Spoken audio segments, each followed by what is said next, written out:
এই বিয়েটা প্লিজ করবেন না দিহান ভাই। আমি ভালোবাসি আপনাকে, আপনি কেন বুঝতে পারছেন না? কথাটা বলতে গিয়ে রাত্রির গলা ধরে আসে। তবে দিহান বেজায় বিরক্ত হয়, গমগমে কণ্ঠে শুধায়। এখানে বোঝাবুঝির কিছু নেই রাত্রে। আমাকে প্লিজ আর এসব বলতে এসো না।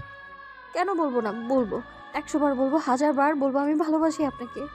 রাত্রি এবার কেঁদেই ফেলে কথাটি বলতে বলতে। সে এতক্ষণ অনেক কষ্টে কান্না আটকে রেখেছিল, কিন্তু আর কতক্ষণ। দিহান কণ্ঠে শত বিরক্তি নিয়ে শোধায়।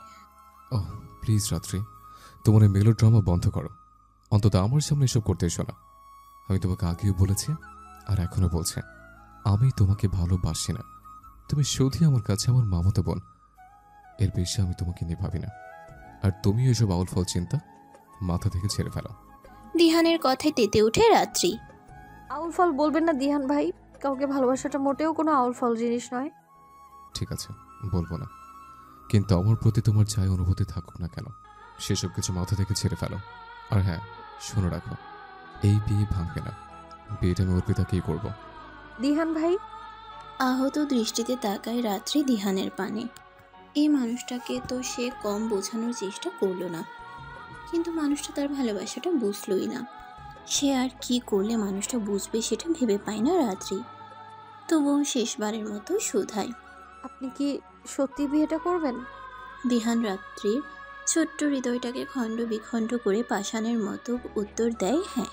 রাত্রি চোখের পানিটুকু মুছে নেয়, তবুও কথা বলতে গেলে কণ্ঠ রোদ হয়ে আসছে। সে কান্না ভেজা কণ্ঠে বলে। আপনি বুঝবেন দিহান ভাই, আমার ভালোবাসাটাকে একদিন ঠিক বুঝবেন আপনি। তবে সেদিন হয়তো আর আমি থাকবো না। সেদিন আপনার আফসোস করা ছাড়া আর কোনো উপায় থাকবে না। আসি দিহান ভাই, আর কোনোদিনও আপনাকে জ্বালাতে আসবো না আমি। ভালো থাকবেন আপনি। আর নতুন জীবনের জন্য শুভকামনা রইল। রাত্রির দু চোখ আবারও জলে ভরে উঠেছে, কপল বেয়ে হু হু করে তারা কুড়িয়ে পড়তে। রাত্রি সেগুলো আবার মুছে নেয়। রাত্রি দিহানের ঘর থেকে বেরিয়ে আসার জন্য পা বাড়ায়। এদিকে দিহানের মনে চিন্তারা সব হানা দেয় হুড়হুড়িয়ে। মেয়েটা কি বলল? যেদিন সে থাকবে না, এর দ্বারা মেয়েটা কি বুঝতে চাইলো? থাকবে না মানে কি? কোথায় যাবে মেয়েটা? আচমকা দিহানের মাথায় এসে ভর করে খারাপ চিন্তাগুলো। মেয়েটা আবার উল্টোপাল্টা কিছু করে ফেলবে না তো? মেয়েটা যে বয়সের মধ্যে দিয়ে যাচ্ছে, এরকম একটা ঘটনার পর উল্টোপাল্টা কিছু করে ফেলা অস্বাভাবিক কিছু নয়। না না, মেয়েটা যদি এমন কিছু ভেবে থাকে তাহলে মেয়েটাকে থামাতে হবে, বুঝাতে হবে। দিহান রাত্রিকে থামিয়ে দেয়। দাঁড়াও রাত্রি। রাত্রি দাঁড়ায়, পিছু ঘুরে শুধায়। কিছু বলবেন দিহান ভাই? তুমি কোথায় যাবে রাত্রি? জিজ্ঞেস করে দিহান। রাত্রি প্রথমে বুঝতে পারে না দিহান তাকে কি বলতে চাইছে, তবে অল্পক্ষণের মধ্যেই বিষয়টি তার মাথায় খেলে যায়। মুখে অদ্ভুত হাসি ঝুলিয়ে শুধায়। আমি আপনাকে মুক্তি দিয়ে চলে যাব দিহান ভাই। তবে আপনি এ নিয়ে চিন্তা করবেন না। আপনি যেমনটা ভাবছেন আমি ওরকম কিচ্ছু করব না, আমি এমনিতেই চলে যাব। রাত্রির মুখে এখনো সেই হাসি ঝুলে রয়েছে। সে হাসি দেখে দিহান ভয় পায়। মেয়েটা এমন করে হাসছে কেন? এমন অদ্ভুত কথাবার্তা বলছে কেন? রাত্রি ইতিমধ্যেই দিহানের দরজার চৌখাট পেরিয়েছে। সে আরও একবার দৃষ্টি দেয় দিহানের দিকে। খুব মনোযোগ দিয়ে নিবিড় দৃষ্টিতে দেখে দিহানকে। দিহান তখন বোধহয় ভাবনায় মশগুল। সে খেয়াল করে না রাত্রির চোখে সে অসহায় চাহনি। খেয়াল করলেও বা কি, রাত্রি একটা দীর্ঘশ্বাস ফেলে চলে আসে সেখান থেকে। দিহানের তখন ভাবনার ঘোর কাটে। সে মেয়েটাকে বারবার ডাকতে থাকে। রাত্রি শুনে যাও রাত্রি। রাত্রি বাইরে থেকেই দিহানের ডাক শুনে, তবে আর ফিরে যায় না। সেদিনের পর থেকে রাত্রি আর দিহানের ঘরে গেল না, আর না দিহানের সামনে। দিহান যার পরনায় অবাক। যে মেয়ে সারাক্ষণ তার সামনে ঘুরঘুর করত, সেই মেয়েকে আজ 15 দিনের মধ্যে চোখেই দেখল না। মেয়েটা সবসময় ঘরেই থাকে। একই বাড়িতে তাদের বাস হলেও রাত্রিকে সে এই কয়টা দিনে একটাবারের জন্যও দেখেনি। রাত্রি সবে এসএসসি পরীক্ষা দিয়ে উঠল, তাই তার স্কুল কলেজ সব বন্ধ। এই জন্য তাকে বাইরে কোথায়ও দেখার সুযোগ নেই। কি জানি মেয়েটা ঘরের মধ্যে সারাক্ষণ কি করে। দিহান একটু চিন্তিত হলেও একদিক দিয়ে খুশি হয়। যাক, মেয়েটা তাকে আর বিরক্ত করছে না, ভালোই হয়েছে। এখন শুধু ভালোই ভালোই বিয়েটা মিটে গেলেই হয়। এভাবে কেটে যায় আরও 5টা দিন। আজ দিহান আর অর্পিতার বিয়ে। এই কয়দিন ধরে বিয়ের সব আয়োজন চললেও রাত্রিকে একবারও এই তল্লাটে দেখা যায়নি। বাড়ির কেউ ডেকেও নিয়ে আসতে পারেনি। শুধু বলেছে মাথা যন্ত্রণা করছে, সে এখন যাবে না। রাত্রি প্রচণ্ড জেদি একটা মেয়ে। সেজন্য কেউ আর তাকে জোর করেনি। তার উপর সে ঘরকুনো ধাঁচের একটা মেয়ে, এই জন্য বিষয়টা নিয়ে কেউ তো মাথা ঘামায়নি। দিহান আজও ভেবেছিল মেয়েটা বোধহয় আসবে না, তবে দিহানকে অবাক করে দিয়ে রাত্রি সেখানে আসে। ঠিক যেই মুহূর্তে বরযাত্রীর গাড়ি রওনা দেবে, দিহান সত্যি অবাক হয়। রাত্রির সাজ, রাত্রির মুখের হাসি, হাসি মুখে সবার সাথে কথা বলা, সব কিছুই দেখে অবাক হয়। রাত্রি আজ লাল টুকটুকে একখানা শাড়ি পরেছে, হাত ভর্তি লাল কাচের চুড়ি, পাতলা অধর জোড়ায় টুকটুকে লাল লিপস্টিক, টানা টানা চোখে কাজল পরে চোখ দুটো যেন আরও টানা লাগছে। লম্বা কোকড়া চুলগুলো কোমর ছড়িয়ে হাঁটুতে নেমেছে, চুলগুলো খোলা রাখে সমুদ্রের কালো ঢেউয়ের মতো লাগছে। বিয়ের দিনে এমন সাজ খুবই স্বাভাবিক, কিন্তু কেন যেন দিহানের কাছে অস্বাভাবিক মনে হয়। এত সাজলো মেয়েটা, কেন সাজলো? এই সাজ কি তার জন্য? দিহান ভাবে এসব কথা। রাত্রির দিকে চেয়ে থাকে প্রগাঢ় চাহনিতে। রাত্রি বোধহয় সেই চাহনি লক্ষ্য করে, দিহানের দিকে তাকিয়ে পাতলা ঠোঁট জোড়া এলিয়ে হাসে, ইশারায় জিজ্ঞেস করে, কি হয়েছে? দিহান উত্তর দেয় না, বরং চোখ জোড়া ঘুরিয়ে নেয়। দিহান যে গাড়িতে করে কনের বাড়িতে এসেছিল, রাত্রিও আসলো সেই গাড়িতে। দিহানের পাশাপাশি বসেছিল। রাত্রি আর চোখে বোধহয় শতবার দিহানকে দেখেছে, কিন্তু দিহান সে ছিল নিতান্তই কঠোর। দিহানের মুখভঙ্গি দেখে রাত্রি অন্তত এইটুকু বুঝেছিল, দিহান এই মুহূর্তে তাকে পৃথিবীর সব থেকে বিরক্তিকর জিনিস ভাবছে। রাত্রি চোখ ঘুরিয়ে তখন তার ছেলের হাসি হেসেছিল, কিন্তু এখন রাত্রি শত চেষ্টায়ও নিজেকে সামলাতে পারছে না। প্রিয় মানুষটাকে অন্যের পাশে দেখে তার ছোট্ট হৃদয়টা ক্ষণে ক্ষণে চূর্ণ বিচূর্ণ হচ্ছে। এই 20 দিন যে ধৈর্য আর সংযম নিজের মধ্যে জড়ো করেছিল, দিহানের পাশে অর্পিতাকে বসে থাকতে দেখে তা যেন মুহূর্তেই ভেঙে টুকরো টুকরো হয়ে যায়। এই তো কাজী সাহেব বিয়ে পড়াচ্ছেন, আর একটু, তারপর সব শেষ হয়ে যাবে। এই মুহূর্তে প্রিয় মানুষটাকে হারানোর সবচেয়ে কঠিন ব্যথা কাজ করছে তার মধ্যে। এই যে তীব্র মাথা যন্ত্রণা হচ্ছে, তা যেন এই ব্যথার কাছে নিতান্তই তুচ্ছ। রাত্রি দিহানের দিকে তাকায়, লাল টুকটুকে অধৈর্যরা নাড়িয়ে বিড়ভিড় করে ব্যথাতুর কণ্ঠে বলে, এই জন্মে আপনাকে পেলাম না দিহান ভাই। যদি পরজন্ম বলে কিছু থাকে, আমি আপনাকেই চাইতাম, কিন্তু আফসোস আমি তো সেটা পারবো না। আপনি ভালো থাকবেন দিহান ভাই, অনেক অনেক অনেক ভালো থাকবেন। রাত্রি সেখান থেকে দৌড়ে চলে আসে। না, তার পক্ষে আর সেখানে থাকা সম্ভব না। কাজী সাহেব দিহানকে কবুল বলতে বলছে, অর্পিতাকে নিজের জীবনসঙ্গী করে নেওয়ার জন্য। দিহানের মুখ থেকে কঠিন শব্দ শুনতে পারবে না রাত্রি। তবে হাই কপাল, রাত্রি তো সেখান থেকে পালাতে চাইছিল সবার চোখের আড়ালে, কিন্তু তার হয় কই। রাত্রি দরজার কাছ অব্দি যেতে না যেতেই এতক্ষণে তীব্র ব্যথাটা যেন পাহাড় সম হয়ে ওঠে। চোখ কেমন ঝাপসা ঝাপসা লাগছে। আস্তে আস্তে রাত্রি অনুভব করলো চারিদিক আধার, আধার ছেয়ে গেছে তার চারিধার। এতক্ষণের কান্না ভেজা কাজল ল্যাপটানো আঁকিদয় বন্ধ হয়ে যায়। তার ছোট্ট দেহটা সেখানেই লুটিয়ে পড়ে। হাতে থাকা কাচের চুড়িগুলো ঝনঝন করে ভেঙে যায়। ভেঙে যাওয়া চুড়িগুলো বিঁধে যায় তার কোমল ফর্সা হাতে। সেখান দিয়েই লাল তরল বেরিয়ে শুভ্র টাইলসের মেঝেতে রক্ত বর্ণে রূপ নেয়। রাত্রির জ্ঞান ফিরে 2 দিন পর। এই 2 দিন সে হাসপাতালেই ভর্তি ছিল। একটানা 2 দিন মূর্ছা থাকাটা খুবই অস্বাভাবিক ব্যাপার। সেদিন জ্ঞান হারানোর পর বাড়িতে ডাক্তার এসেছিল, কিন্তু তার জ্ঞান ফেরানো সম্ভব হয়নি। শেষ পর্যন্ত ডাক্তার তাকে হাসপাতালে ভর্তি করার পরামর্শ দেয়। রাত্রি জ্ঞান ফিরে নিজেকে হাসপাতালের বেডে আবিষ্কার করে। রাত্রির জ্ঞান ফিরতে দেখেই পাশে বসে থাকা তার মা ঠুকরে কেঁদে ওঠে। ফুফুও ছিল কেবিনের মধ্যে। সে বাড়ির সবাইকে খবর দেয়। কিছুক্ষণের মধ্যে বাড়ির সবাই সেখানে চলে আসে। সবার অবস্থা বিশেষ কিছু ঠিক নয়। থমথমে চিন্তিত মুখশ্রী। সে মাকে আলতো স্বরে ডাকে, মা, কাঁদছো কেন? রাত্রির এমন মায়া মাখা ডাক শুনে তার মা আবারও জোরে কেঁদে ওঠে। আহাজারি করে বলে ওঠেন, এ তোর কি হলো রে মা? আমি তোর খেয়াল রাখতে পারিনি রে মা। আমি কেমনে যে, আমি বুঝতেই পারলাম না। আমার ছোট মেয়েটা শরীরের মধ্যে এত বড় একটা রোগ নিয়ে ঘুরে বেড়াচ্ছে। তুই সবসময় বলতিস মাথা যন্ত্রণা করছে, মাথা যন্ত্রণা করছে, কিন্তু আমি কথাটা পাত্তাই দিতাম না। ভাবতাম ফোন দেখার কারণে, বই পড়ার কারণে এমন হচ্ছে। আমি যদি তখন তোর দিকে একটু ভালো করে খেয়াল করতাম, তাহলে তোর আজ এই অবস্থা দেখতে হতো না। হে আমার কি দিন দেখলে হলো রে, আল্লাহ আল্লাহ গো। রাত্রির মায়ের আহাজারিতে চারপাশ ভারী হয়ে ওঠে। সবার একই অবস্থা। বাবার মতো শক্ত মানুষটাও কেমন যেন কান্না লুকানোর প্রচেষ্টায়। সবাই রয়েছে এখানে, মা, বাবা, ভাইয়া, ফুপু, দীপ্তিশা আপু, দাদিমা সবাই রয়েছে। শুধু নেই তার দিহান ভাই। রাত্রি মনে মনে একটা দীর্ঘশ্বাস ফেলে। দিহান থাকবেই বা কিভাবে? তার এখন নতুন বিয়ে হয়েছে, নিশ্চয়ই সে এখন তার সদ্য বিবাহিত স্ত্রীর সাথে রয়েছে। দিহানের বিয়ে হয়ে গেছে ভাবতেই রাত্রির ভেতরটা জ্বলে ওঠে। নিশ্চল রাত্রির চোখ বেয়ে গড়িয়ে পড়ে নোনা পানি। রাত্রিকে হাসপাতাল থেকে ছাড়া হয় আরও 2 দিন পর। সেখানে থেকেও তার আর কোনো লাভ নেই। রাত্রির ব্রেন ক্যান্সার লাস্ট স্টেজ চলছে। এমন একটা পর্যায়ে পৌঁছে গেছে এই মরণ ব্যাধি, সেখান থেকে ফিরে আসার আর কোনো উপায় নেই। কোনো চিকিৎসাও কাজে আসবে না এই অবস্থায়। তার হাতে আর বেশি সময় নেই।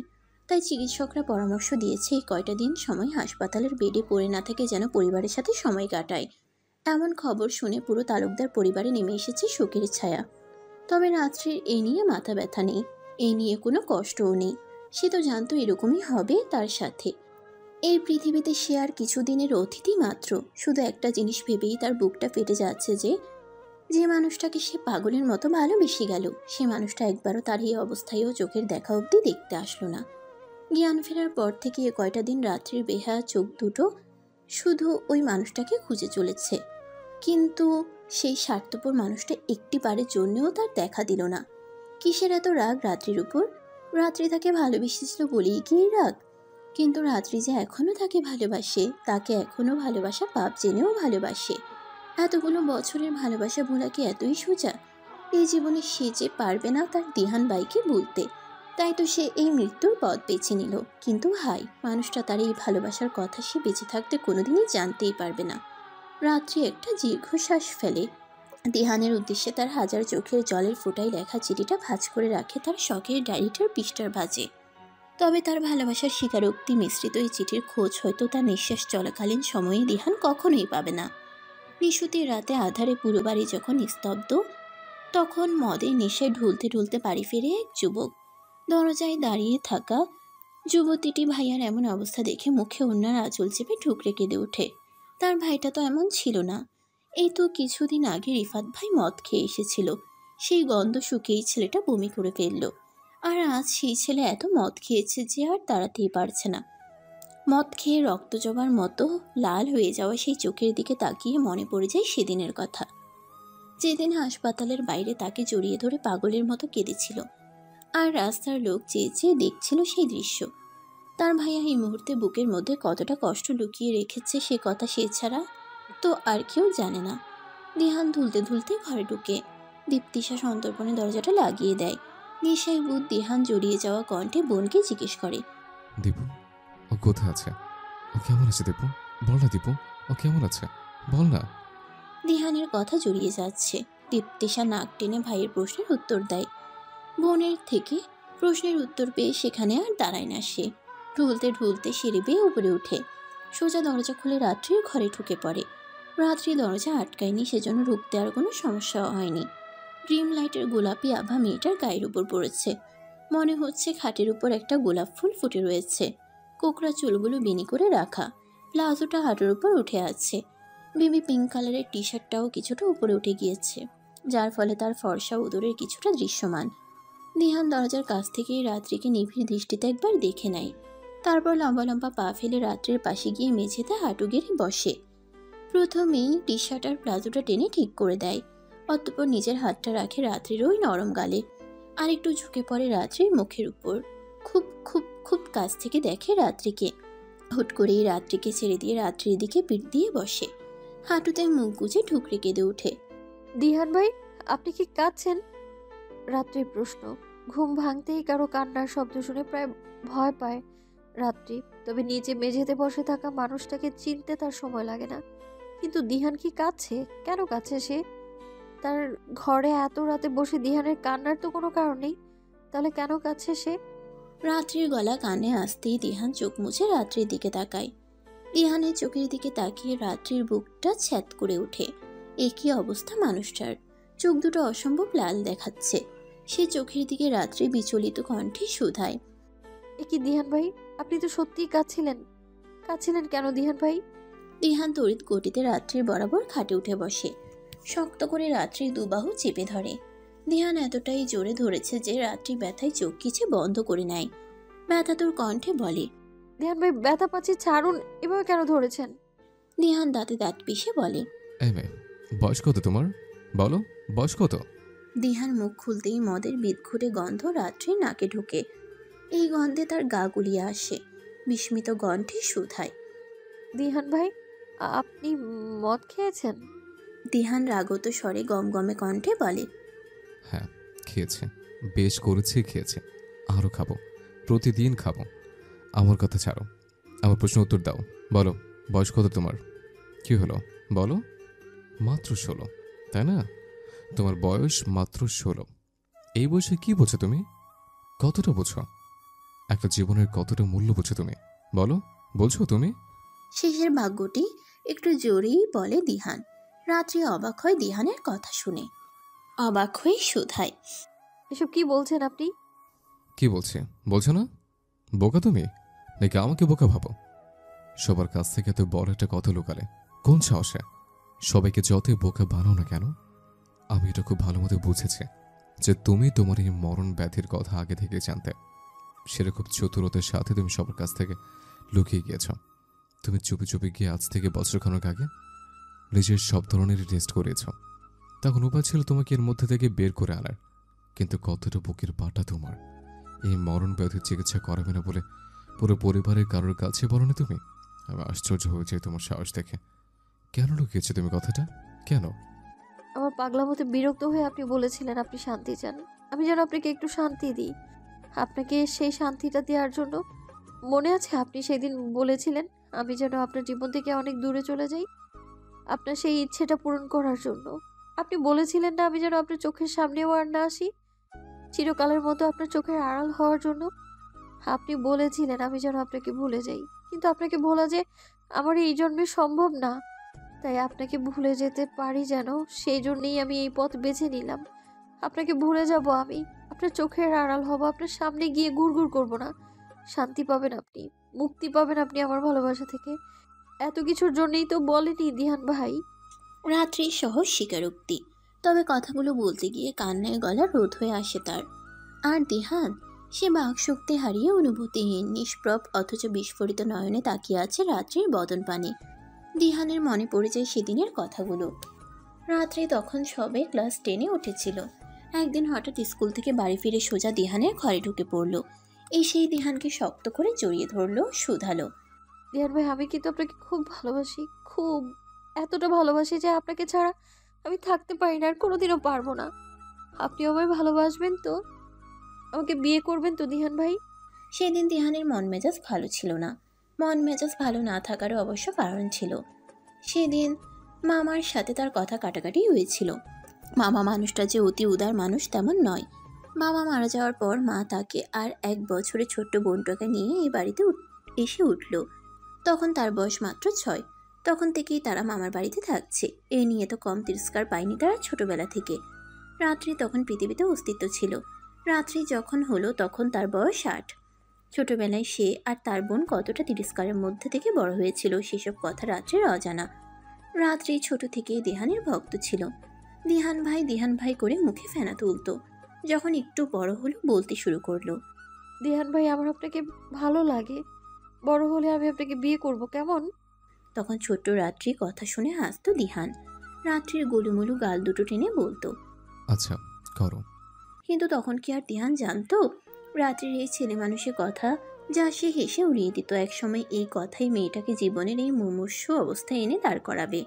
রাত্রি যখন আস্তে আস্তে বড় হলো তার পাগলামি বাড়লো, বলতে লাগলো। দিহান ভাই, আমি আপনাকে ভালোবাসি, আপনিও ভালোবাসুন না আমায়। আপনি কেন ভালোবাসেন না আমায়? দিহান প্রথমে রাত্রির এসব কথায় পাত্তা না দিলেও আস্তে আস্তে বুঝতে পারে মেয়েটা আর ছোট নেই। সে ছেলে মানুষের ছলে এসব কথা আর বলে না। সে খুব ভালো মতোই বুঝলো রাত্রির কিশোরী মনে তার জন্য একটা সফট কর্নার তৈরি হয়েছে। রাত্রির মন কিশোরী অবস্থায় আবেগে পরিপূর্ণ হলেও তখন দিহান পরিপূর্ণ যুবক। তার ভালো মন্দ বিচার করার ক্ষমতা তখন রয়েছে। সে জানে যাদের আশ্রয়ে এতদিন বড় হয়েছে তাদের একমাত্র চোখের মণিকে তারা কখনোই তুলে দেবে না তার হাতে। এই যে বামুন হয়ে চাঁদ ধরার মতো আশা, সে রাত্রিকে তখন থেকে একটু একটু করে ইগনোর করা শুরু করে। তবে এর মধ্যেই অঘটন ঘটে যায় যখন সে উপলব্ধি করে মেয়েটার প্রতি তার মনে সফট কর্নার রয়েছে। মেয়েটার প্রতি সে দুর্বল, একটু নয় অনেক। রাত্রির সব কিছুই তার ভালো লাগতো, এমনকি পুরো রাত্রিটাকেই তার ভালো লাগতো। অন্য কোনো মেয়ের প্রতি যে অনুভূতি আসে না, রাত্রির প্রতি তার মনে সেসব অনুভূতির এসে ভর করে দিবানিশি। দিহান ভরকায়, সেও কি রাত্রির মতো পাগল হলো নাকি? এরকম হলে যে সর্বনাশ হয়ে যাবে। সে নিজেকে বোঝানোর চেষ্টা করে, রাত্রিকে অতি মাত্রায় ইগনোর করা শুরু করে। সেসব দিয়ে বাড়ি ছেড়ে ভার্সিটির হোস্টেলে থাকতে শুরু করে, যাতে করে রাত্রির প্রতি তার মনে কোনো গাঢ় অনুভূতির জন্ম না নেয়। এই জন্যই তো রাত্রির থেকে দূরে থাকা। তবে এতে তার সমস্যা বাড়ে বই কমে না। রাত্রির থেকে দূরে থেকে তাকে ভোলার পরিবর্তে রাত্রির মায়ায় আরও জড়িয়ে পড়ে, খুব জোরালোভাবে জড়িয়ে পড়ে। রাত্রিকে দীর্ঘদিন না দেখে তার মনে হতো কেউ বুকের উপর 1000 টনের পাথর চাপিয়ে দিয়েছে। তীব্র হৃদয় দহন সহ্য করতে না পেরে আবার বাড়ি ফিরে আসে। রাত্রিকে চোখের দেখা দেখতেই তার হৃদয়ের অনল প্রশমিত হয়। তখন সে উপলব্ধি করে যে সে ভালোবাসে মেয়েটাকে, সেই ছোট্ট মেয়েটাকে ছাড়া থাকতে পারবে না, কখনোই পারবে না। তখন আর সে রাত্রিকে ততটা ইগনোর করে না, আবার রাত্রিকে অতটা সাইও দেয় না। ভাবে অন্তত একটা চাকরি হলে রাত্রির ব্যাপারে মায়ের সাথে কথা বলতে পারবে। ততদিন সব কিছুই যেভাবে চলছে সেভাবেই চলুক। তবে তার আগেই মা যেন কিভাবে ব্যাপারটা বুঝে যায়। সেদিন সকালে দিহান সবে বই নিয়ে পড়তে বসেছিল। মা ঘরে ঢুকেই তাকে টেনে তুলে আচমকা একটা চর বসিয়ে দেয় গালে। দিহান বিস্ময়ে কিং কর্তব্য বিমূঢ়। মা তাকে ছোটবেলায় মারত। যখন বাবা মারা গেল তখন বাবার শোকে পাগল মা তার অল্প দোষেই রেগে যেতেন, রেগে গিয়ে মারত। কিন্তু বড় হওয়ার পর থেকে মা কখনো আর তার গায়ে হাত তোলেনি। এই 24 বছর বয়সে এসে হঠাৎ একদিন তার মা গায়ে হাত তুলবে সে কখনোই ভাবেনি। তবে তার অবাকের মাত্রা ছাড়াই তখন যখন মা আগত স্বরে শুধায়, তুই রাত্রিকে ভালোবাসিস? দিহান বিস্মিত হতভম্ব কিং কর্তব্য বিমূঢ় হয়ে মায়ের দিকে ফ্যাল করে চেয়ে থাকে। তার বুঝে আসে না মা এই কথা কিভাবে জানলো, মার কানে এই কথা কিভাবে গেল। এই কথা সে তো কাউকে বলেনি, কাউকে না। নিজের অন্তরে সন্তর্পণে গোপন রেখেছিল এই কথা। তবে মা কিভাবে জানলো? কি হলো, এভাবে তাকিয়ে আছিস কেন? বল, কেন ভালোবাসিস ওকে? জানিস না ও কি আর তুই কি? তোদের মধ্যে কতটা পার্থক্য তুই জানিস না? চুপ করে থাকবি না দিহান, উত্তর দে। দিহান সেদিন অস্বীকার করেনি এই কথা। সে মাকে জানিয়েছিল তার ভালোবাসার কর্তা, তার হৃদয় দহনের কথা। মা সেদিন শুধু হতভম্ব দৃষ্টিতে তার কথা শুনে চলেছিল। রাত্রি যে এবারে রাজকন্যা, তার ভাইয়ের চোখের মণি, অমন মূর্তি প্রতিমার মতো সুন্দর মেয়েটাকে তার ছেলের হাতে কিভাবে দেবে তার ভাই? তার ছেলে যে অনাথ বেকার, অন্যের টাকায় খায় পরে মাখে, তারা তো তার ভাইয়ের দয়ায় বেঁচে আছে। যাদের দয়ায় এতদিন বেঁচে থাকলো তাদের সবচেয়ে মূল্যবান সম্পদটাকে কিভাবে চাইবে সে? চাইলেও কি দেবে? না, কখনোই রাত্রির হাত দেবে না দিহানকে। দিহান মরে গেলেও দেবে না, সেটা তিনি খুব ভালো করেই জানেন। তিনি যখন ছেলেকে বোঝাচ্ছিলেন তখন ঘটে যায় সবচেয়ে বড় অঘটনটা। তিনি দিহানকে বোঝাচ্ছিলেন কিন্তু দিহান ছিল মানতে নারাজ। কিন্তু মা ছেলে তাদের তর্ক বিতর্কের মধ্যে খেয়াল করেনি যে সেখানে আগমন ঘটেছে আরও একটি মানবের। সেদিন রাত্রির বাবা দরজার বাইরে থেকেই বোনপোর কথা শুনেছিল। তিনি সেদিন চুপ থাকেননি। ঘরে ঢুকেই দিহানকে একটা শক্তপোক্ত থাপ্পড় মেরে বসেন। তার আগমনে যেন দিহানের মায়ের প্রাণ পাখি উড়াল দেয়। সেদিন রাত্রির বাবার আগের বসে দিহানকে মেরেছিল। তারা এত বড় ছেলেটা কিভাবে মার খেতে দেখতে পারেনি দীপা। মায়ের কাছে অনুনয় করেছিল দিহানকে যেন না মারে। রাত্রির বাবা দিলওয়ার সাহেব তো বোনের কথা শোনেননি, উল্টো তাকে যা নয় তাই বলে অপমান করেন। এক পর্যায়ে দিহানের মৃত বাবাকে টেনেও তিনি কথা বলেন। দিহান শরীরের শত আঘাত সহ্য করে নিলেও মা বাবার অপমান সহ্য করতে পারেনি। সেদিন মামার সাথে তার কথা কাটাকাটি হয়। দিহান জেদের বসে সেদিন রাত্রির বাবাকে কথা দেয় যে তার মেয়েকে ভালোবাসা তো দূর, তার দিকে আর কখনো ফিরেও তাকাবে না। দিহানও নিজের সে কথা রাখার চেষ্টা করেছিল বহুগণে। তবে সেই কথাটা আজ তাদের দাঁড় করালো এই পরিস্থিতিতে। সেদিনই রাত্রি বিকালে স্কুল থেকে বাড়ি ফিরে তাকে শক্ত করে জড়িয়ে ধরে কথাগুলো বলেছিল। রাত্রির কথাটা সেদিন দিহানের কাটা ঘায়ে নুনের ছিটা দেওয়ার মতো কাজ করেছিল। ঠান্ডা মাথার শান্ত দিহানের মাথা সেদিন ঠিক ছিল না। সেদিন রাত্রিকে দূরে ঠেলে যা নয় তা শোনায়। শান্ত দিহানের এমন অশান্ত রূপ রাত্রি সহ্য করতে পারে না। সে কাঁদতে কাঁদতে বেরিয়ে যায় ঘর থেকে। দিহান শুধু সেদিক পানে তাকিয়ে ফোঁস করে নিঃশ্বাস ছাড়ে। বুঝতে পারে সে মেয়েটাকে একটু বেশিই বলে ফেলেছে। তবে ততক্ষণে অনেক দেরি হয়ে গেছে। রাগে দুঃখে সে নিজের চুল টেনে ধরে, দেয়ালে প্রহার করতে করতে নিজের হাতখানা রক্তাক্ত করে ফেলে। তবে মনকে এই বলে শান্ত করে যে ভালোই হয়েছে কঠিন কথাগুলো বলে। মেয়েটা দাঁড় থেকে আবার দূরে দূরে থাকবে। সেদিনের পর থেকে দিহানের শত কষ্ট হলেও রাত্রি থেকে সর্বদা দূরে থাকার চেষ্টা করেছে। তবে সেদিনের কথায় কোনো ভালো ফল বয়ে আনেনি রাত্রির জীবনে। সেটা এখন হাড়ে হাড়ে টের পাচ্ছে সে। জানেন দিহান ভাই, আপনাকে যেদিন জড়িয়ে ধরে সারা জীবন আমার সাথে থাকার প্রতিশ্রুতি দিয়েছিলাম, ওই দিনই আমি প্রথম আমার রোগের ব্যাপারে জানতে পেরেছিলাম। সেদিন হঠাৎ স্কুলে মাথা ঘুরে পড়ে যাই। স্কুলের ডক্টর আমাকে দেখেন, আমার জ্ঞান ফেরে না। বাড়িতেও ফোন করে কিন্তু কেউ ফোন ধরে না। আমার অবস্থা ভালো নয় দেখে স্কুলের ডক্টর আমায় হসপিটালে ভর্তি করানোর পরামর্শ দিল। তবে ভাগ্যবশত জ্ঞান ফিরলো আমার, আমাকে আর হসপিটালে ভর্তি করানোর দরকার পড়লো না। তবে ডক্টর আমাকে বারবার করে বলে দিল আমি যেন ভালো কোনো ডক্টর দেখাই। ডক্টর বোধহয় খারাপ কিছু আশঙ্কা করেই পরামর্শ দিয়েছিলেন, তবে আমায় খোলাসা করে কিচ্ছু বলেননি। তখন ভেবেছিলাম না খেয়ে যাই বলে এরকম হয়েছে হয়তো। কথাটাকে অতটা পাত্তা দিইনি আমি। তবে আমার প্রায়শই মাথা ঘুরতো, দুর্বল লাগতো। এ ব্যাপারে শ্রেয়া জানতো। শ্রেয়া আমার ক্লাসমেট। ও যখন কথাটা শুনলো কথাটাকে সিরিয়াসলি নিল সে। সেদিনই স্কুল থেকে হাফ ডে লিভ নিয়ে বলল, চল একবার বাবার কাছ থেকে ঘুরে আসি আর তোকে দেখিয়ে আনি। সেদিন মূলত শ্রেয়ার জোড়াজোড়িতেই ওর সাথে হসপিটালে গেলাম। ওর বাবা ওই হসপিটালের ডক্টর। ওর বাবা দেখলেন আমায়, কিছু টেস্ট করতে দিলেন আমায়। আমিও চুপচাপ সব টেস্ট করলাম। শ্রেয়ার বাবা ছিল বলে আর গার্ডিয়ানের প্রয়োজন পড়েনি। সেদিন যেহেতু স্কুল থেকে হাফ ডে লিভ নিয়েছিলাম, তাই বাড়ি ফেরারও তাড়া ছিল না। টেস্ট করানোর পর রিপোর্টের জন্য হসপিটালেই বসে থাকলাম। আমার সাথে শ্রেয়াও ছিল। ওর বাবাকে জোরাজোরি করলো যেন আমার রিপোর্টটা আগে বের করানোর ব্যবস্থা করেন। আমার রিপোর্ট বেরোলো কিছুটা আগেই। আঙ্কেল গুরু গম্ভীর মুখে আমার রিপোর্টটা দেখলেন, বলেন বাড়ির লোককে খবর দিতে। আমার কাছে তখন ফোন ছিল না, আর তাছাড়া রিপোর্টটা দেখার কৌতূহলও সামলাতে পারছিলাম না। আঙ্কেলকে অনেক জোর করে শুনলাম রিপোর্টে কী লেখা আছে। তখন আমার ব্রেন ক্যান্সার প্রথম স্টেজ, সেজন্যই সবসময় এরকম মাথা ঘোরাতো। তবে তিনি আশ্বাস দিয়ে বললেন ভালোভাবে চিকিৎসা করলে ঠিক হয়ে যাবে, এখনো হাতে সময় আছে। তবে সেদিন আমার মধ্যে কেমন একটা ভয় ঢুকে গিয়েছিল। মনে হচ্ছিল আর বাঁচবো না, খুব তাড়াতাড়ি সবাইকে ছেড়ে চলে যেতে হবে আমায়। সেদিন চিন্তিত হয়ে বাড়ি ফিরলাম। ঘরে ঢোকার পথে আপনার রুমের দিকে তাকালাম। আপনার ঘরের দরজা ভেজানো ছিল। হুট করেই তখন আপনাকে দেখার স্বাদ জাগলো আমার মনে।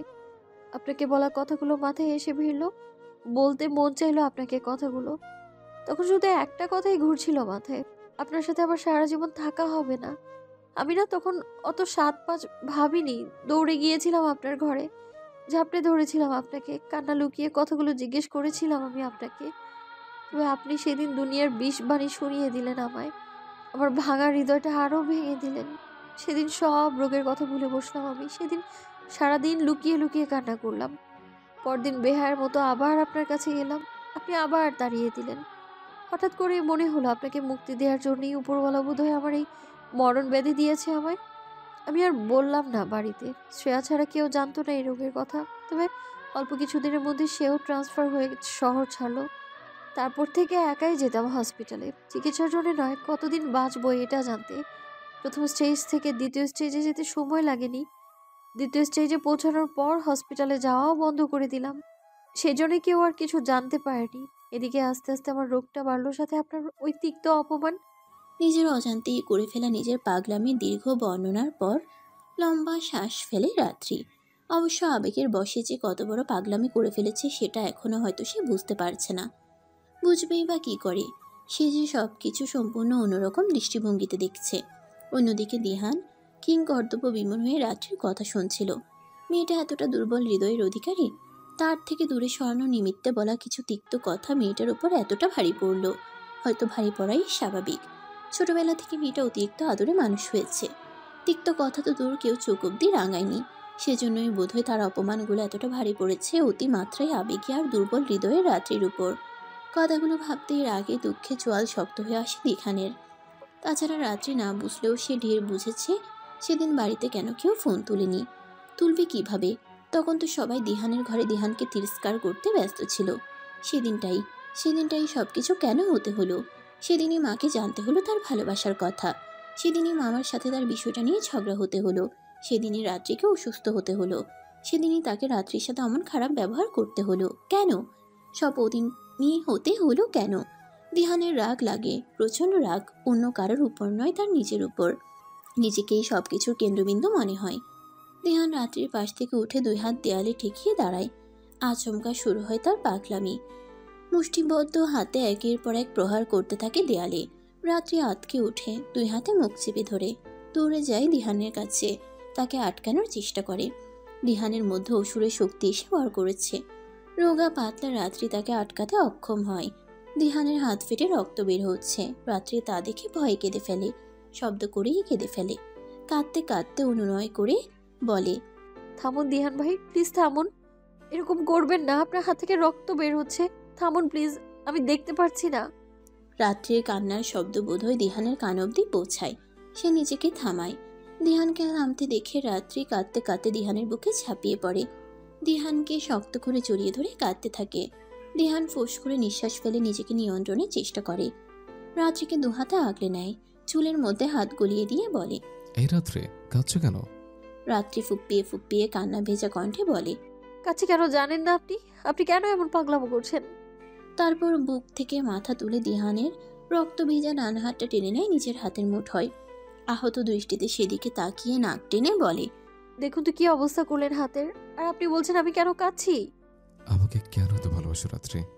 দিহানের প্রশ্নে রাত্রি সচকিত টলমলে চোখে তাকায় দিহানের দিকে। সেভাবে কিছুক্ষণ তাকিয়ে থেকে একটু সময় নিয়ে বলে, এই প্রশ্নের উত্তর আমার জানা নেই দিহান ভাই। আমি শুধু এইটুকু জানি আমি আপনাকে খুব ভালোবাসি, খুব। যতটা ভালোবাসলে বিনা দ্বিধায় তার জন্য নিজের জীবনটা ধীরে ধীরে স্বেচ্ছায় শেষ করে দেওয়া যায়, ঠিক ততটাই। তবে আপনি সে কথা কখনো জানতেই পারেননি। তুমি তো জানতে পারোনি রাত্রি, আমি তোমাকে ভালোবাসি। সেটা তোমার জন্য আমার ভালোবাসার গভীরতা ঠিক কতটুকু, সেটা আমি তোমাকে ঠিক কতখানি ভালোবাসি তা তুমি কখনো জানতেই পারোনি। যদি জানতে, তাহলে 1000 বছর শুধু আমার কাছে থাকতে চাইতে। দিহানের কথা শুনে রাত্রি বিস্ময়ে হতভম্ব। দিহান ভাই কি বলল এক্ষুনি? দিহান ভাই তাকে ভালোবাসে? তাকে? সে কি ঠিক শুনল, নাকি তার মনের ভ্রম? এ তার স্বপ্ন নয় তো? হয়তো ঘুম ভেঙেই দেখবে সব তার ভ্রম। সে নিজের ভ্রম কাটানোর জন্য কাঁপা কাঁপা কণ্ঠে শুধায়, কি কি কি বললেন দিহান ভাই? আমি তোমাকে ভালোবাসি, আমি তোমাকে ভালোবাসি রাত্রি, শুনেছ? আমি তোমাকে ভালোবাসি, খুব ভালোবাসি। আমাকে ছেড়ে যেও না রাত্রে, আমি সহ্য করতে পারবো না। আমি সেদিনের কথায় ফিরে নিচ্ছি রাত্রে, প্লিজ থেকে যাও আমার কাছে, প্লিজ।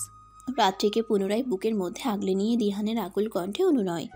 দিহানের এই কথা রাত্রির মনে ঝড় তোলে। দিহান ভাই তাকে ভালোবাসে, তার দিহান ভাই তাকে ভালোবাসে। হ্যাঁ, দিহান ভাই বলল তো তাকে ভালোবাসি। রাত্রির হাত পা কাঁপছে, হৃদয় স্পন্দন বাড়ছে, মনে হচ্ছে এক্ষুনি মাথা ঘুরে পড়ে যাবে। এই তো সেই বাক্য যা শোনার জন্য এতদিন অপেক্ষা করছিল। তবে এমন হচ্ছে কেন? দিহানের হাতের মধ্যে আবদ্ধ থেকে রাত্রির মনে হচ্ছে এক্ষুনি পড়ে যাবে। সেই শক্ত অবলম্বনের আশায় দিহানকে আলিঙ্গন করে। তবে অল্পক্ষণেই তার মাথায় খেলে যায় দিহান ভাই এখন বিবাহিত, সে এখন অন্য কারো, তার নয়। মদ খেয়ে মাতাল দিহান ভাই হয়তো নিজেও জানে না সে কি বলছে। ঘরে হয়তো দিহান ভাইয়ের জন্য তার স্ত্রী অপেক্ষা করছে। দিহান ভাই এখন বিবাহিত, সে কথা তো সে ভুলেই বসেছিল। কথাটা মনে পড়তেই এক বুক কষ্ট এসে ভর করে তার মধ্যে। দিহানের ভালোবাসার কথা শুনে শান্ত হৃদয় মুহূর্তেই অশান্ত হয়ে ওঠে। সে দিহানকে দূরে ঠেলে দেয়, নিজের চোখের পানি মুছে কাটখাট কণ্ঠে বলে, আপনি চলে যান দিহান ভাই, আপনি এখন মাতাল, তাই এইসব আবল তাবল বলছেন আপনি। এরকম বলবেন না, আপনার স্ত্রী শুনলে কষ্ট পাবে, তাকে আমার মতো কষ্ট দেবেন না। সে হয়তো আপনার জন্য ঘরে অপেক্ষা করছে, তাই আপনি এখানে আর থাকবেন না, চলে যান আপনি তার কাছে। রাত্রির কথা শুনে দিহানের বুক কাঁপে। কথা বলতে গিয়ে কণ্ঠ রোধ হয়, তবুও জিজ্ঞেস করে, এখন আর ভালোবাসো না আমায়? কিভাবে ভালোবাসবো দিহান ভাই? আপনাকে যে এখনো ভালোবাসা পাপ, তবে এই পাপই আমি করে চলেছি দিনের পর দিন।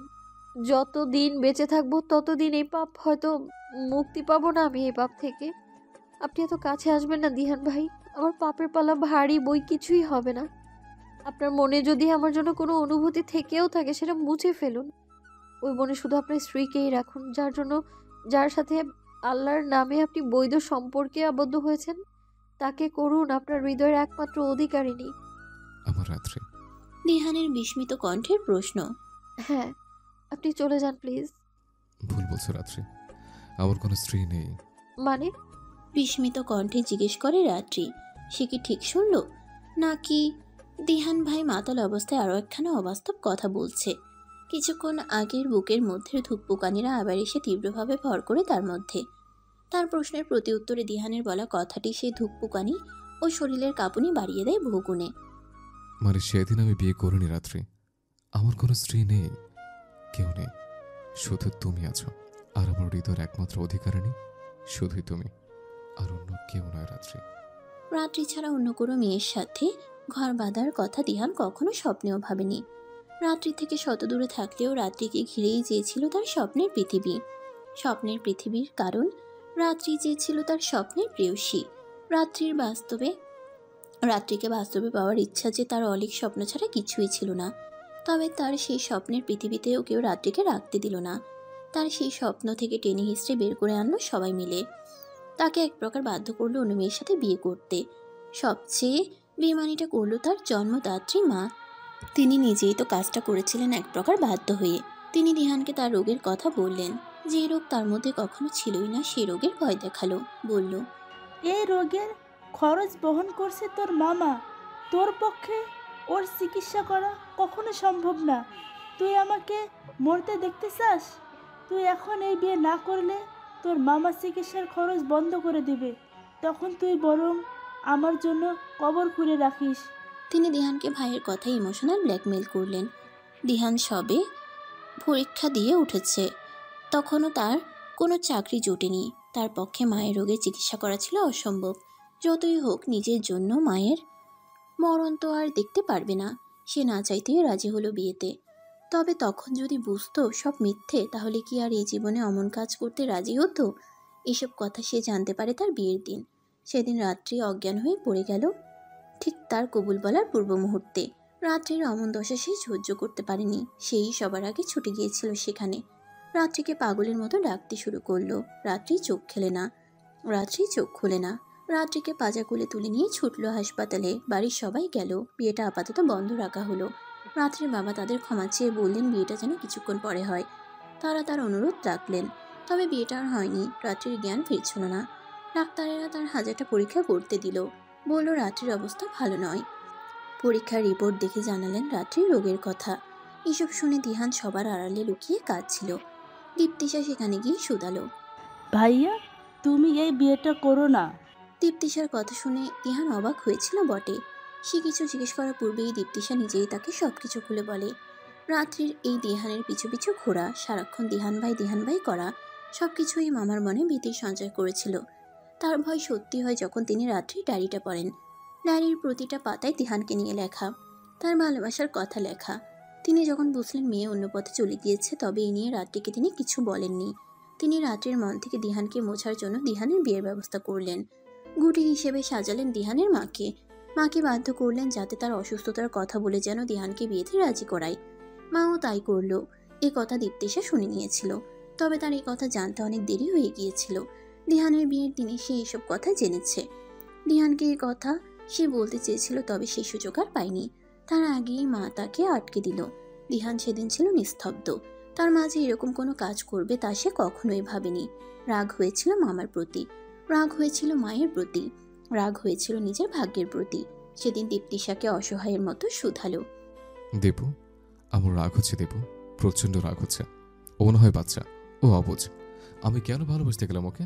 আমার জন্যই সবকিছু হয়েছে। দেখো দীপু, আমার কলিজ ওখানে পড়ে রয়েছে, আমার জন্যই ও ওখানে পড়ে রয়েছে। আমার সাথে অন্য কোনো মেয়ের বিয়ে হবে ও সহ্য করতে পারেনি। আমি যদি নিজের অনুভূতির প্রতি আরেকটু সতর্ক থাকতাম, তাহলে মা কখনোই জানতে পারতো না আমার মনের খবর। আর না আজ এই দিন দেখতে হতো। আমি জানি আমার জান আমার প্রতি অভিমান করে নিশ্চয়ই নিজের প্রতি অবহেলা করেছে। সেজন্য আজও আমার অবস্থা। দিহানের কণ্ঠ রোধ হয়। দিহান যখন ঠোঁট চেপে কান্না আটকানোর চেষ্টায় রত, তখন তীব্র অনুশোচনায় পড়ে দীপ্তিশা ভাইকে অপরাধী কণ্ঠে শুধায়। চুপ করো ভাইয়া, তোর দেশ নেই, সব দোষ আমার। আমার জন্যই মা জানতে পেরেছে তোর মনের খবর। পারলে আমাকে ক্ষমা করে দিস ভাইয়া, আমাকে ক্ষমা করে দিস। দিহান বিস্মিত ও প্রশ্নাত্মক চাহনিতে তাকিয়ে দীপ্তিশার দিকে। দীপ্তিশা পুনরায় বলে, তোর ফাইনাল এক্সামের আগে জ্বর এসেছিল, মনে আছে? জ্বরের কারণে হোস্টেল থেকে বাড়িতে ফিরে এলি। তখন একদিন মাঝরাতে তোর জ্বর বাড়লো। আমি তখন পানি খেতে উঠেছিলাম। কি মনে করে তোর ঘরে গিয়েছিলাম। গিয়ে দেখি তুই জ্বরে কাঁপছিস। কাউকে আর ডাকিনি, আমি নিজেই তোর সেবা করলাম।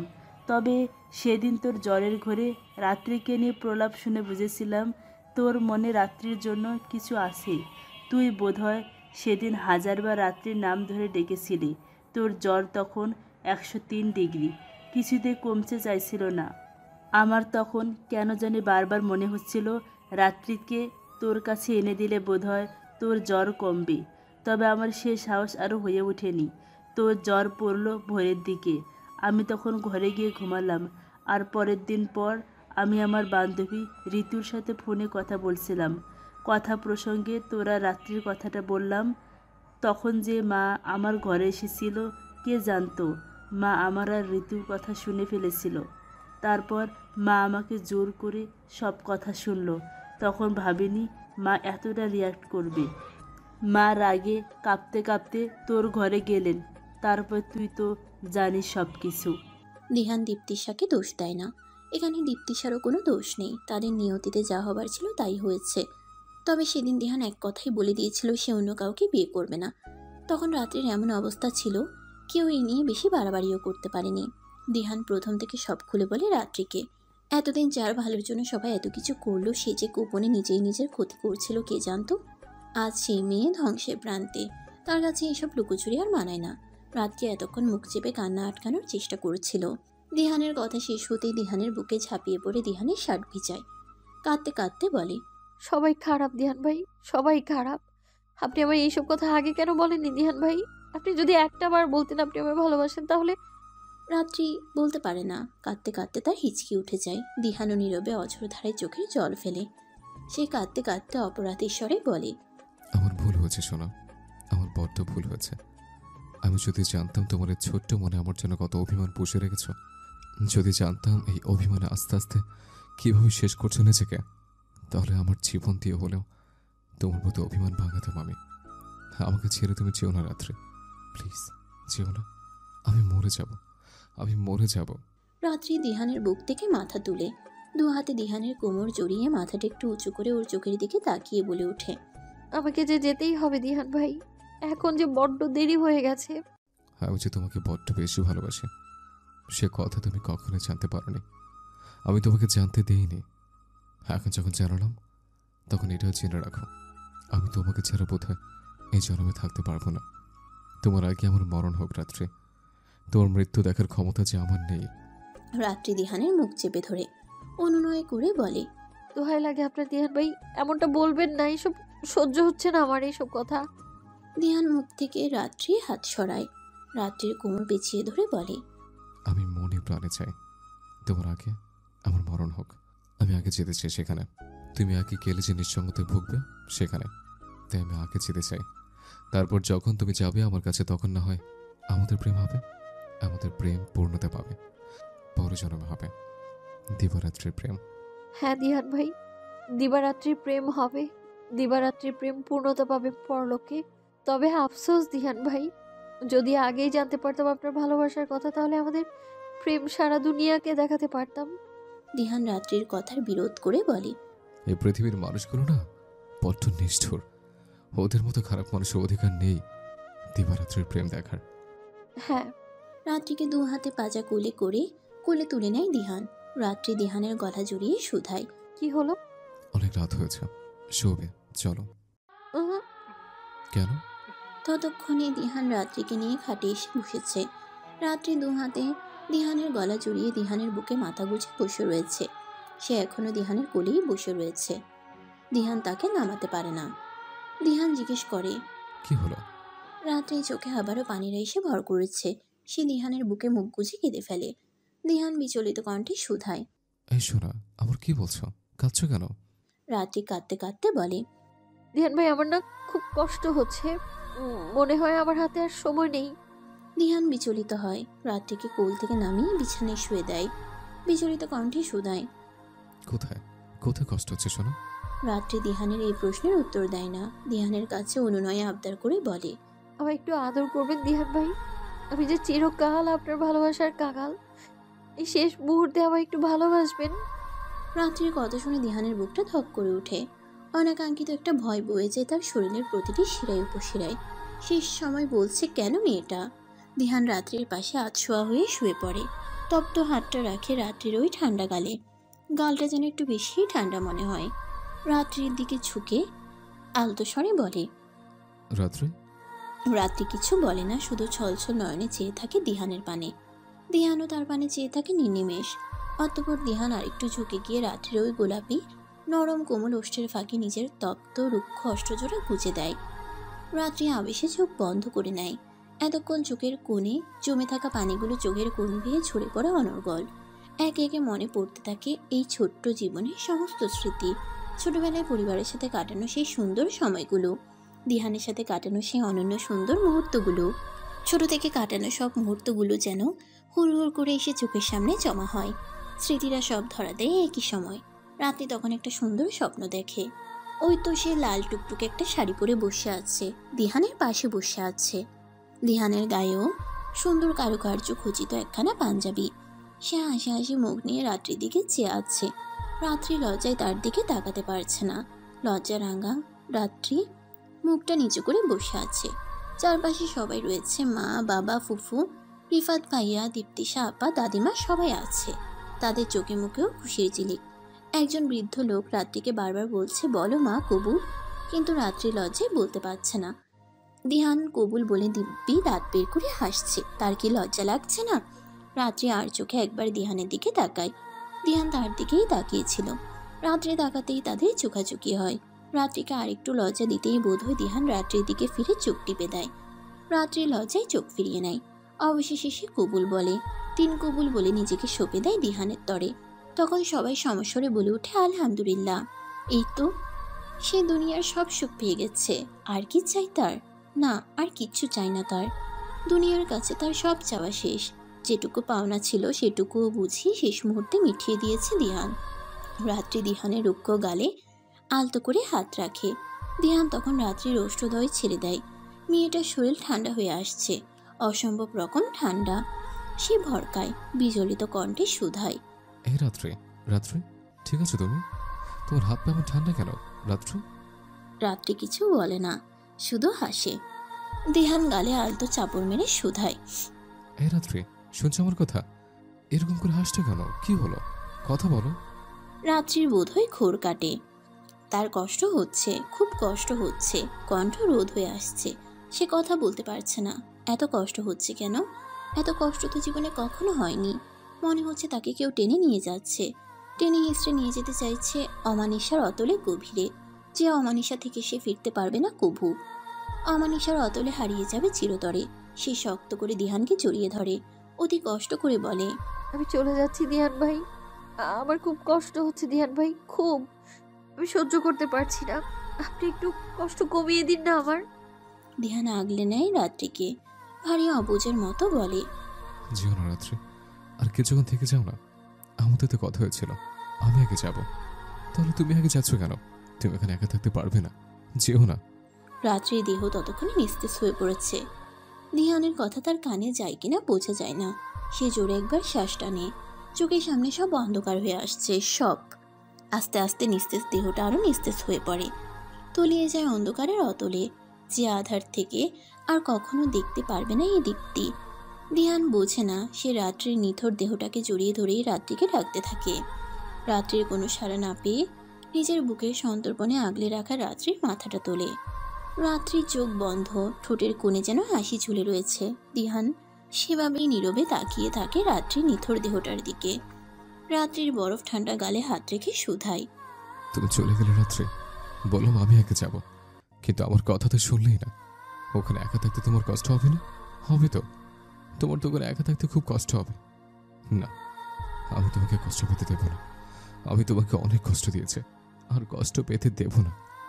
দিহান কাঁদে না, বরং করে বসে এক ভয়ঙ্কর পাগলামি। সে চোখের জলটুকু মুছে প্যান্টের পকেট হাতড়িয়ে বের করে আনে ছোট্ট শিশিটা। তাতে গোটা গোটা ইংরেজি অক্ষরে লেখা পয়জন। শিশিটার মুখ খুলেই সময় বিলম্বিত না করে গালে ঢেলে দেয়। নিমিষেই শিশিটা খালি হয়ে যায়। তাতে থাকা তরলটুকু জায়গা করে নেয় উদরে। শিশিটা সে আজই কিনেছিল। মোড়ের দোকানে যখন বসেছিল তখন একজন ইঁদুর মারা বিষ কিনতে এসেছিল। কি মনে করে সেও বস্তুটা নিল, ভাগ্যিস নিয়েছিল, নয়তো রাত্রির কাছে যেতে যে দেরি হয়ে যেত তার। দিহান এবার সোজা হয়ে শুয়ে পড়ে রাত্রির পাশে। রাত্রির নিথর দেহটা বুকে টেনে নেয়, রাত্রির কানে ফিসফিস করে শুধায়। আজকে আমি তোমার কাছে, তোমাকে আর কষ্ট পেতে দেবো না আমি। রাত্রির নিথুর নিস্তেজ দেহটা শক্ত করে বুকের সাথে চেপে ধরে। আস্তে আস্তে তার দেহেরও শক্তিটুকু নিঃশেষ হয়ে আসে। একসময় চোখজোড়া বন্ধ করে নেয়। রাত্রির সাথে শান্তির ঘুম দেয়। আসলে কি শান্তির? তবে একই সাথে একই যাত্রায় রাত্রির সাথে বিদায় নিয়ে চলে যায় এই নিঠুর পৃথিবী থেকে। বাইরে বাতাস বইছে শাসা গতিতে, বোধহয় ঝড় উঠবে। তীব্র বাতাসে জানালার পর্দাগুলো উড়ছে অহর্নিশ। জানালার পাশে রাখা রাত্রির পড়ার টেবিলে তার ব্যক্তিগত আতখোলা ডায়েরিটি পড়ে রয়েছে। আজও যথারীতি রাত্রি তার অনুভূতিগুলোকে ডায়েরির পাতা বদ্ধ করতে বসেছিল, তবে ভুলবশত সেটা খোলাই রয়েছে। বাতাসের প্রতাপে তার পৃষ্ঠাগুলো উঠতে চাইছে, তবে উঠতে পারছে না। খুলে রাখা পৃষ্ঠাটার মাঝ বরাবর চাপা দেওয়া রয়েছে সিলভার কালারের একখানা হাতঘড়ি। ঘড়িটা রাত্রি দিহানের জন্মদিন উপলক্ষে কিনেছিল, তবে আর দেওয়া হয়ে ওঠেনি। ওটা নিয়ে প্রতিদিন নাড়াচাড়া করতো রাত্রি, সময় ও সুযোগ খুঁজত দেওয়ার। তবে জীবন তাকে না দিয়েছে সেটা দেওয়ার সময়, আর না দিহানকে দিয়েছে সেটা নেওয়ার সময়। সেটা এখন চরম হেলায় পড়ে আছে রাত্রির অনুভূতি মিশ্রিত ওই ডায়েরির পাতায়।